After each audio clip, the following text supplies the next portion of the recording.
L'émission se poursuit et vous savez, ici, on aime beaucoup les histoires éthiques, vertueuses et innovantes. Et on en regorge en Ile-de-France, et c'est le cas ce matin encore de la joaillerie hors du monde qui a décidé de réveiller une industrie qui dort très tranquillement sur ses deux oreilles sans trop penser à l'humanité ni à la planète. C'est Ensemble Citoyen.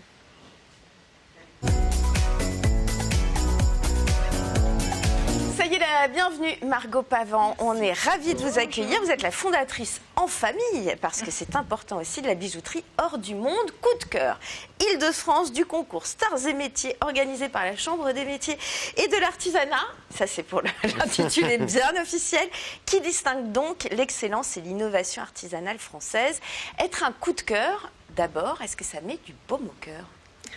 Ben oui, bien sûr, être un coup de cœur, ça met du baume au cœur, d'autant qu'on a présenté ce concours un peu par hasard, poussé par l'équipe de la Chambre des métiers de l'artisanat. On ne s'attendait pas vraiment à être sélectionné, donc évidemment, on est très contents, surtout qu'on a été sélectionné dans la catégorie entreprise responsable, donc ça prouve que la démarche est validée. Et ça nous fait plaisir. Et puis voilà, je vous invite d'ailleurs à voter encore, le concours est encore en fonction. Et à la clé, plus de visibilité, des télés. Je l'espère, oui. Oui, ça le prouve un peu aujourd'hui. Et puis c'est vrai que nous, on s'est lancé en 2013 en fonds propres. On n'a pas levé de fonds, donc voilà, c'est pas toujours l'entrepreneuriat, c'est génial, mais c'est pas toujours facile. Donc plus de visibilité, ça serait extraordinaire. Oui, c'est ça. Il faut survivre au milieu de la jungle des possibles. En tout cas, nous, ça nous a donné très envie de mieux vous connaître, car vous avez une démarche hyper vertueuse qui nous touche beaucoup dans un secteur qu'on connaît peu finalement. Évidemment, on voit les pages de magazines et le papier glacé, la joaillerie.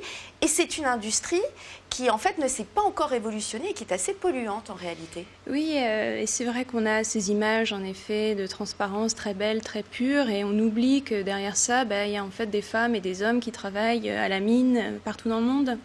Donc, c'est deux réalités qui sont assez contradictoires. Et nous, notre démarche, c'est d'essayer de les réconcilier, de réconcilier l'esthétique et l'éthique.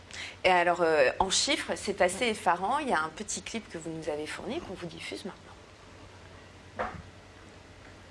Pierre aime l'or. Alors Pierre veut offrir une pierre à l'or. Une pierre sertie sur de l'or. Car l'or est gage d'amour. Mais ce que Pierre ignore, c'est que l'or coûte très cher à la Terre. Pour 3 grammes d'or, ce sont 1500 litres d'eau gaspillée, 10 grammes de mercure, 100 grammes de cyanure et 5 tonnes de déchets rejetés. Toutes les 42 secondes, l'industrie produit une tour Eiffel en ordure. L'or pollue. Mais l'or dure éternellement, comme l'amour de Pierre pour l'or. Alors que faire pour que l'or coûte moins cher à la Terre ? Le recycler, tout simplement. Car l'or est inaltérable et recyclable à l'infini. Bon. Alors vous êtes là, oui, c'est pas, les chiffres font peur. Je n'achète plus de bijoux. Oh non, si, recyclé. Mais recyclé. Parce que vous êtes donc la première green joaillerie 100% éthique en France. Depuis la création, vous l'avez dit, dans du monde, c'était en 2013, vous avez recyclé 140 kilos d'or. Comment vous voulez procurer ? C'est du circuit court ? Non. En fait, c'est surtout de l'or qu'on rachète à nos clients qui viennent nous voir avec des vieux bijoux qui sont démodés ou des bijoux cassés. La vieille gourmette du petit, du baptême. La vieille gourmette ou la boucle d'oreille, on n'en a plus qu'une, on a perdu la deuxième. Et du coup, cet or, on l'affine, on le remet à pur en fait. Et on s'en resserre pour confectionner tous nos bijoux avec de l'or recyclé. On le trouve aussi dans du matériel informatique, des téléphones mobiles, des circuits imprimés. Et alors, pour les clients qui viennent rapporter leurs vieux bijoux pour refonte, ils sont déduits d'ailleurs du prix de l'or que vous utilisez. Ça, c'est pour l'aspect commercial. Alors, Hors du Monde 2013, et c'est aussi une aventure familiale, et ça a du poids et du sens aussi dans l'histoire de votre entreprise avec votre frère et puis vos parents, créatrices et joailliers. L'idée pour tous les 4, c'était l'envie d'aligner et vos valeurs et votre savoir-faire. Exactement, ouais, on s'est lancé en 2013 et finalement cette petite aventure familiale, c'est devenu la première green joaillerie française avec l'idée de changer les pratiques de cette industrie et de les rendre plus propres et plus transparentes. Moi, en 2013, je me suis retrouvée à avoir une vraie nécessité de remettre du sens en fait dans mon travail, de me réveiller le matin avec un vrai but et d'essayer d'améliorer un peu la situation et à mon échelle de transformer la société quelque part. Oui, tout à fait. Et du coup, j'ai été très soutenue soutenue par mes parents qui sont en effet joailliers depuis 40 ans, qui sont dans le métier depuis longtemps. Et puis qui ont vu les mines. Donc ils voient bien aussi parfois la détresse des gens avant que ça n'arrive en bijoux autour de nos doigts. Quoi. Ouais. Et du coup, voilà, on a monté ensemble cette joaillerie 100% green pour remettre au cœur de notre business les valeurs que la joaillerie véhicule, c'est-à-dire des valeurs d'amour, de respect, de transparence. Alors on va détailler, parce que quand on dit éthique, responsable, écolo, locaux, ça fait beaucoup de qualités, mais on veut comprendre comment ça marche concrètement. D'abord, pourquoi éthique? Quels sont vos engagements?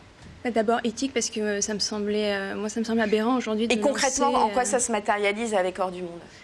Oui, aberrant de lancer aujourd'hui une joaillerie sans prendre en compte l'aspect éthique, puisqu'on connaît trop peu encore la pollution qui est liée à l'extraction aurifère, les problèmes sociaux et environnementaux de l'extraction des pierres et des diamants. Et donc l'éthique, pour moi, c'était une évidence.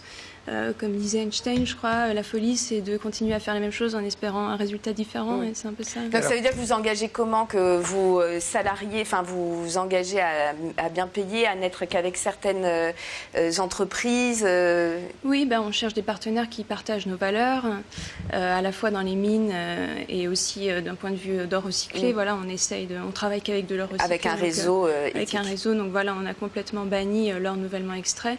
Et puis on soutient aussi le savoir-faire français pour pérenniser ce savoir. Alors, éthique et responsable. Aussi responsable. Mais responsable, oui, parce que finalement, Hors du Monde, à l'origine, c'est beaucoup de voyages directement sur les lieux d'extraction. Il n'y a aucune norme qui est aujourd'hui en place, aucune certification. Donc du coup, il a fallu créer nos propres normes. Et finalement, c'est assez simple. C'est le respect des droits de l'homme, bannir le travail forcé, bannir le travail des enfants, faire en sorte que les mineurs soient rémunérés correctement et qu'ils travaillent dans des conditions qui soient sûres. Et puis aussi faire respecter des normes environnementales comme la norme ISO 14001.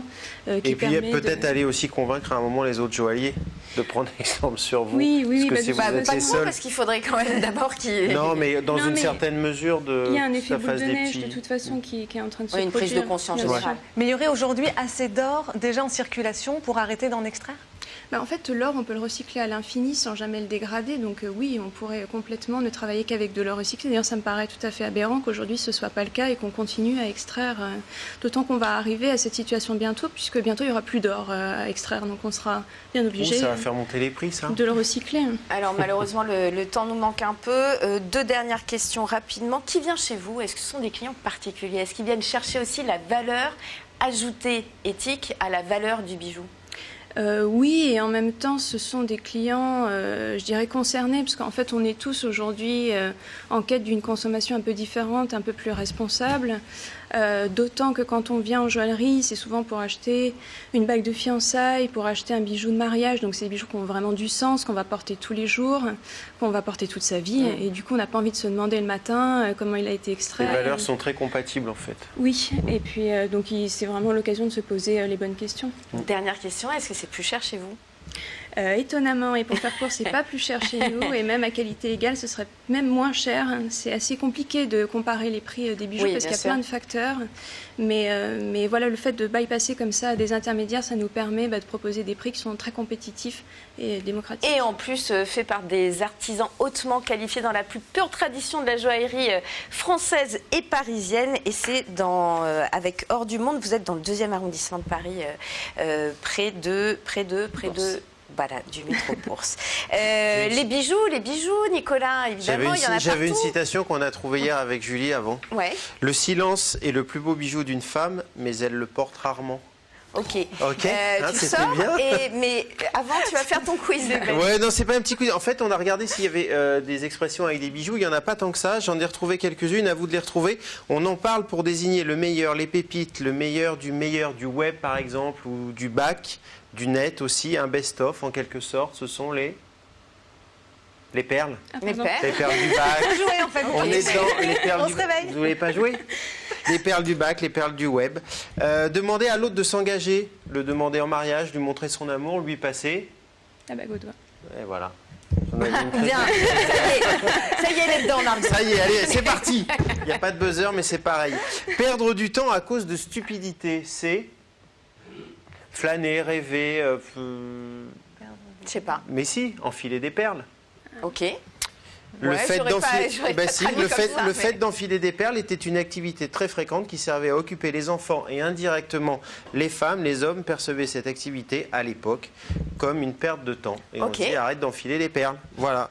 Alors on connaît tous cette expression. On sait qu'en général elle signifie les organes génitaux masculins. Bijoux précieux puisqu'ils servaient à se reproduire. Bijoux précieux. Bijoux de famille. Et voilà, les bijoux de famille, effectivement. Il y a encore être une perle rare ou un écrin ou une petite. Ça, c'est ce que vous nous dites tous les matins quand vous arrivez au bureau. Et une petite expression très familière, ça c'est Julie qui me l'a suggéré hier, se dit de quelqu'un qui se laisse un petit peu aller des fesses, qui a des petites flatulences. C'est n'importe quoi. Mais si tu m'as dit ça hier. Assume.